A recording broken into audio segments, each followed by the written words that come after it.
né? Segundo o promotor de justiça Paulo Roberto Binicheski, que assina a petição inicial, Virgínia é o braço operacional da captação de uma casa de apostas, aspas, executando a mensagem enganosa e induzindo a aposta. A ação também apresenta uma tese jurídica em que afirma que quando a remuneração do criador de conteúdo depende das perdas dos próprios seguidores, ele deixa de ser um intermediário publicitário e passa a atuar como agente duplo, ocultando um conflito de interesses em relação ao consumidor. E para capturar provas da ação civil, servidores do Ministério Público do Distrito Federal se infiltraram entre clientes da Blaze. Enquanto Virgínia Fonseca volta ao centro das investigações sobre bets, o senador Cleitinho, do Republicanos, disse que se arrepende de ter pedido uma foto com a influenciadora durante a CPI das bets em 2025 e chamou-se de idiota. Vamos ouvir o Cleitinho. Eu não vou nunca ocultar erro, porque quem fica ocultando erro é porque continua no erro. Isso aqui foi um erro que eu tive durante meu processo de senador aqui dentro do Senado Federal. Diferente, eu não roubei, não desviei dinheiro de emenda, nunca fiz nada de errado aqui dentro do Senado. A única coisa que eu fiz de errado aqui, reconheço meu erro, foi na CPI, que estava tratando sobre bets. Eu pedi afobado, foi um erro, foi um idiota, de pedir uma foto aqui para minha filha, da influenciadora Virgínia. E eu estou mostrando aqui novamente para vocês aqui. Esse aqui foi um erro meu e peço perdão novamente, porque a gente precisa dar um fim nessa questão das bets. Que fique claro aqui, meu coração é um coração quebrantado e arrependido, que assim que eu fiz isso, e eu comecei a receber muitas críticas da imprensa e do povo, eu mandei um áudio para a Virgínia, falando, Virgínia, acaba com isso, você é um influenciador que tem 50 milhões de seguidores, faça um vídeo agora, falando que não vai nunca mais divulgar, né?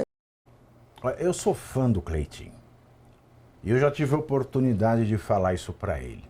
Porque eu gosto de quem fala o que pensa. Eu gosto dessa honestidade dele.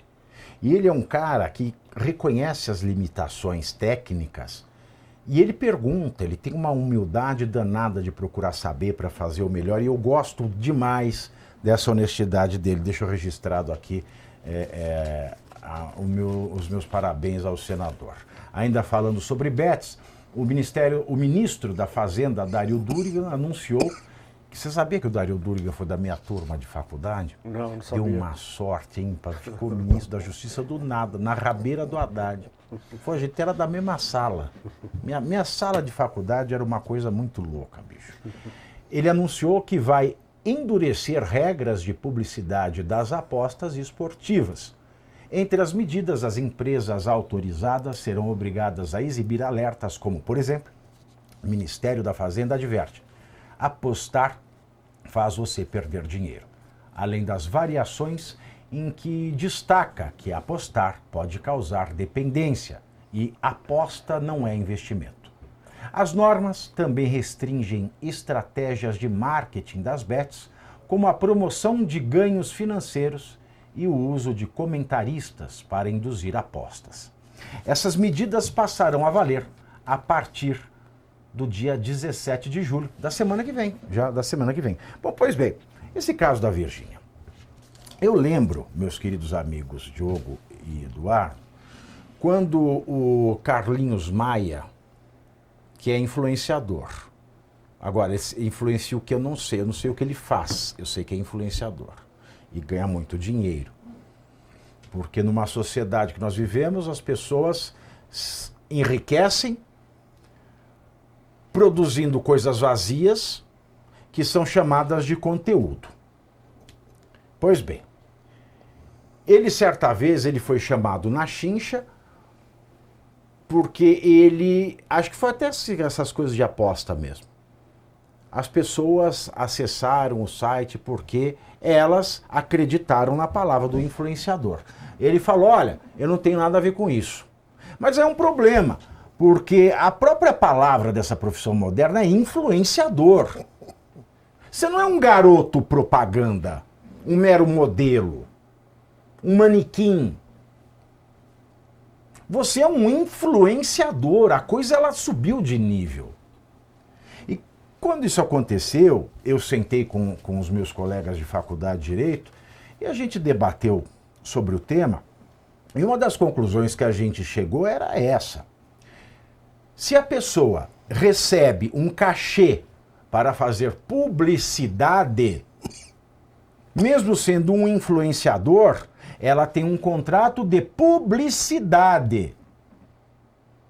E seria de bom tom, porque o influenciador está entre o artista e o jornalista. Ele ocupa um gênero que não existia antes. Antes nós tínhamos o artista, o Tarcísio Meira, bonitão lá, nos anos 60, fazendo propaganda do desodorante Fiorucci, ou do sabonete Francis, ou da pasta Colinos. Aí ele fala, Colinos é a melhor pasta. Propaganda. O cara é um artista, as pessoas sabem que ele é um artista. E outra coisa é ver lá o Cid Moreira, o Sérgio Chapelin, falando Colinos é a melhor pasta do mercado. O influenciador, ele está no meio. Ele não é nem o artista, ele não é nem o jornalista. Mas ele é uma pessoa que induz a comportamentos e cultiva crenças, que molda a sociedade de alguma maneira. Então, em primeiro lugar, o cara que é influenciador, você não é jornalista, porque se for jornalista, você não pode fazer propaganda de bet. Porque aí você está enganando as pessoas. Está dizendo que é uma notícia, olha, você vai ganhar, tal. E não é assim. Então, ou você é um artista ou um influenciador. Se você for um influenciador, tem que estar lá escrito conteúdo publicitário.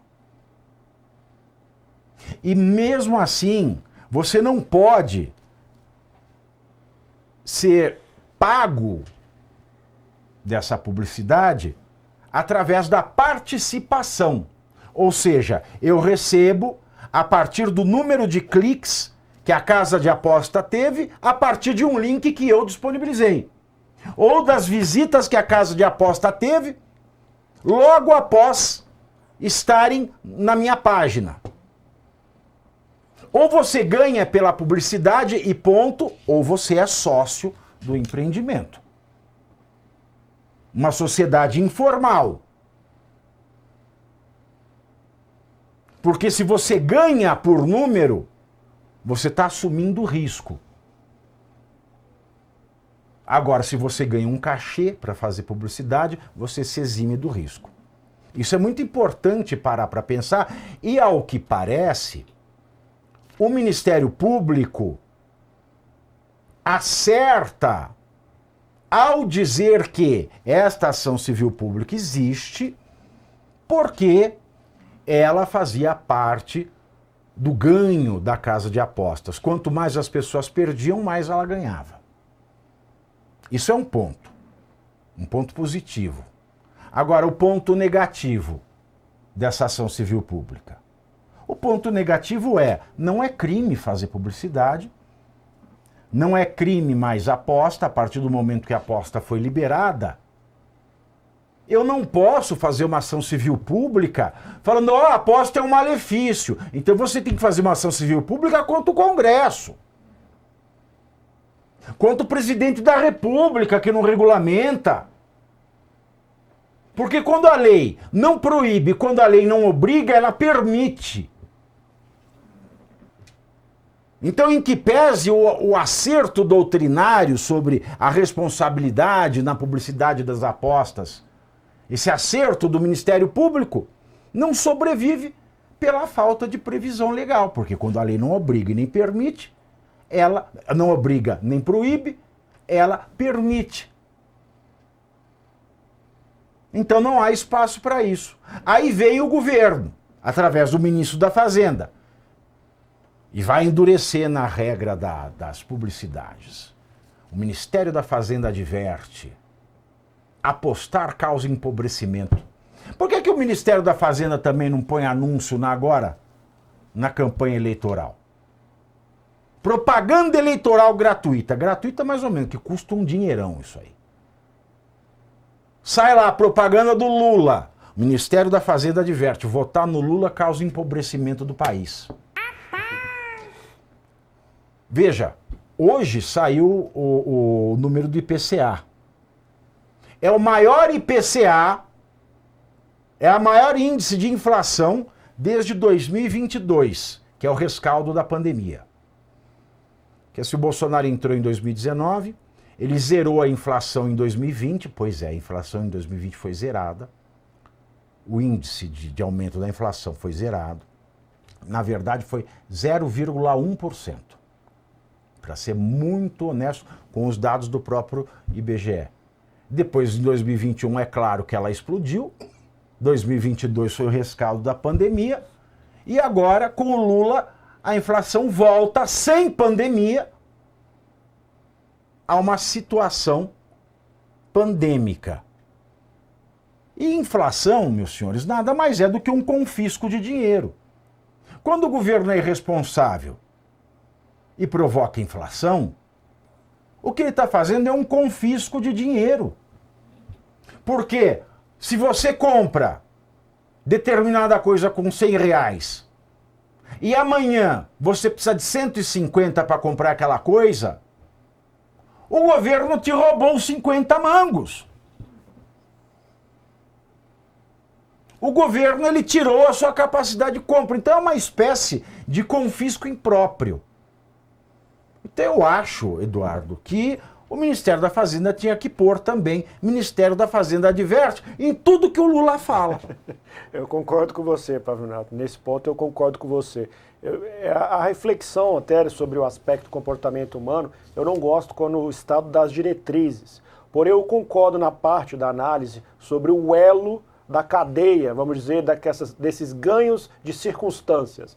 Ganho de circunstância, todo mundo sabe que se trata de uma aposta. Para que existe um site de aposta, então? O que ele ganha dinheiro com isso? Da variação das circunstâncias. Se o influenciador, né, ganha dinheiro exatamente com o link dele, ele passa a pertencer à cadeia destas circunstâncias, né, vamos colocar circunstâncias de azar. Porque senão não teria qual o sentido de você ter um site de aposta e não ter lucro. O lucro é exatamente nas variações desfavoráveis ao usuário do site, né? Agora, para onde vão também, correto, o Ministério Público nesse ponto, mas onde se destinará esse valor dos danos morais coletivos?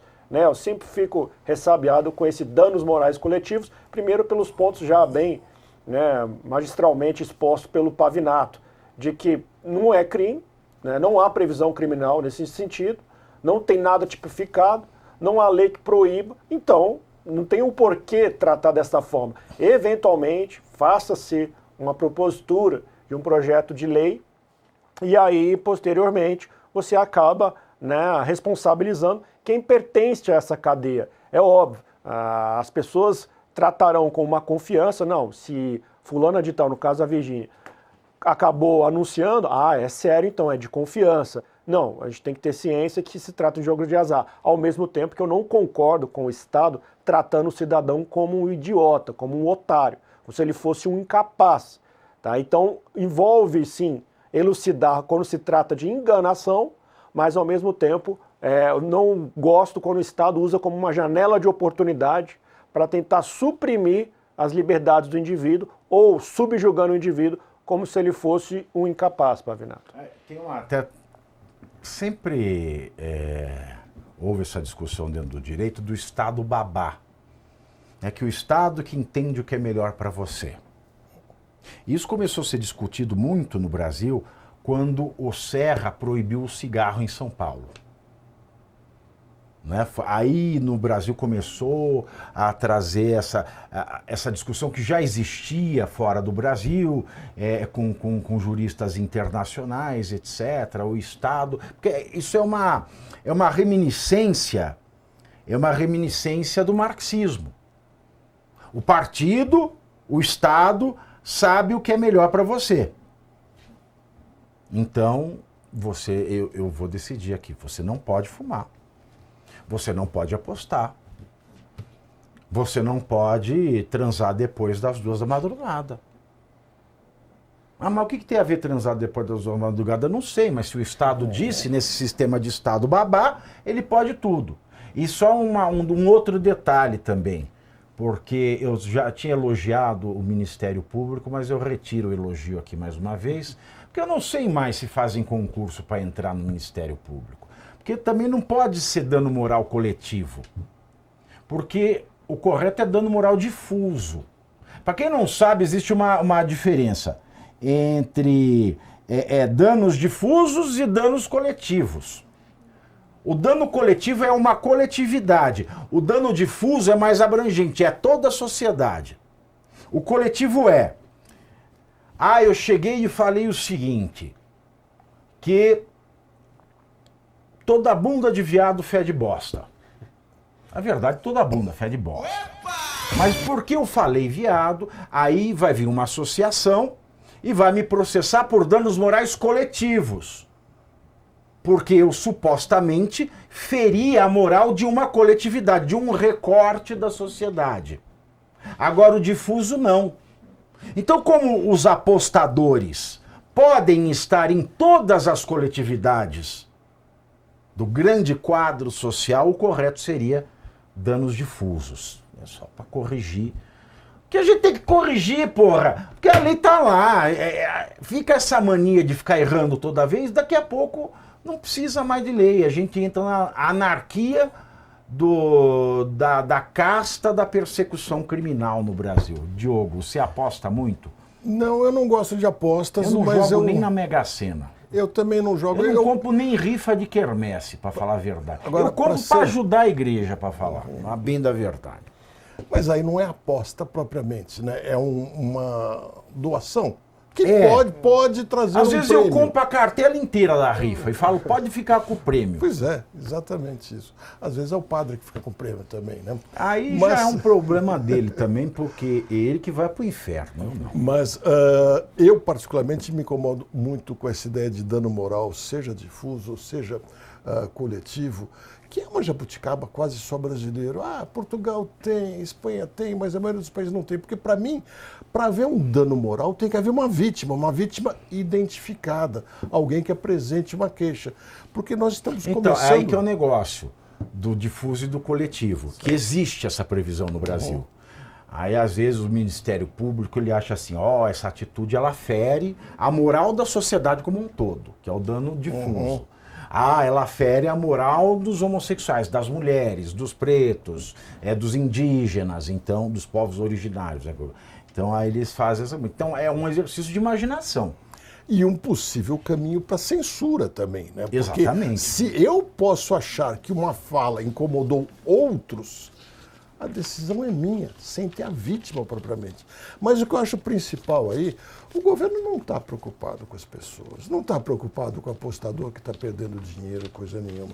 Até porque quem regulamentou as apostas não foi este governo?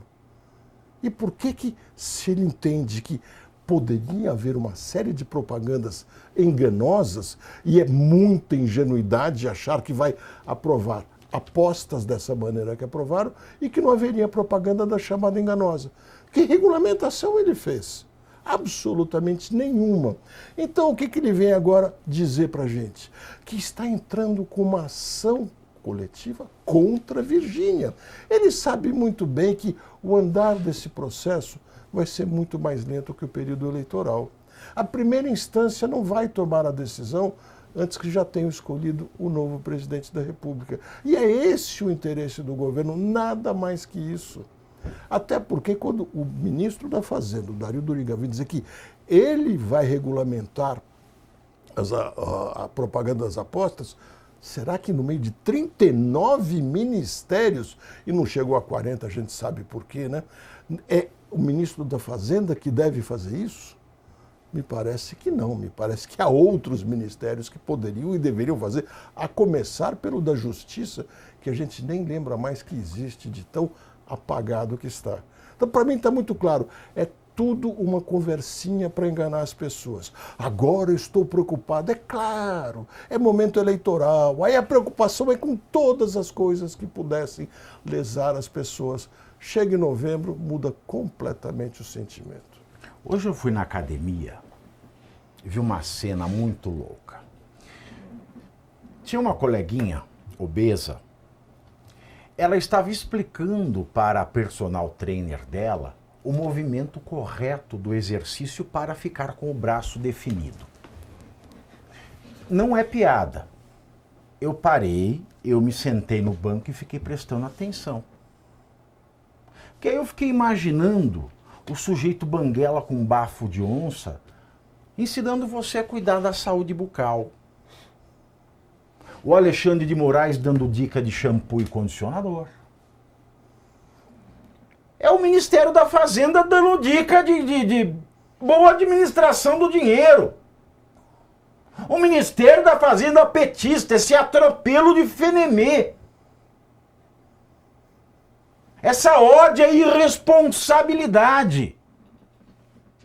Querendo tolher o cidadão, falando, olha, você vai se empobrecer.